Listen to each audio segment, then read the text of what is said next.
அவனாசி சட்டமன்ற தொகுதி மக்கள் சுமார் 50 ஆண்டு காலம் போராடிட்டு இருந்தீங்க. பல்வேறு ஆட்சி வந்தது, ஆட்சியாளர்கள் கோரிக்கை வச்சீங்க. இதே புரட்சி தலைவி அம்மா அவர்கள் இந்த அத்திக்கட அவனாசி திட்டத்திற்காக இந்த பகுதி மக்கள் போராட்டம் நடத்தி கொண்டிருந்தது அம்மாவுடைய கவனத்திற்கு வந்தவுடன் அதிமுக அரசாங்கம் அத்திக்கட அவனாசி திட்டத்தை நிறைவேற்றப்படும் என்று அறிவித்தார்கள்.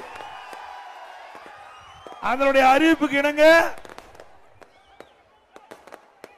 அம்மா அவர்கள் மறைந்தாலும் அம்மா கொடுக்கப்பட்ட வாக்குறுதியை நிறைவேற்றுகின்ற விதமாக நான் முதலமைச்சர் காலத்தில் அம்மாவுடைய அரசாங்கம் அத்திக்கட அவனாசி திட்டத்தை நிறைவேற்றுவோம் என்று அறிவிப்பு கொடுத்து முழுக்க முழுக்க மாநில நிதியில் இருந்து சுமார் 1652 கோடி நிதி ஒதுக்கீடு செய்யப்பட்டு அந்த அத்திக்கட அவனாசி திட்டத்தை அதிமுக அரசாங்கம் கொண்டு வந்தது. நானே நேரடியாக அவனாசிக்கு வந்து அத்திக்கட அவனாசி திட்டத்திற்கு அடிக்கல் நாட்டி விட்டு சென்றேன்.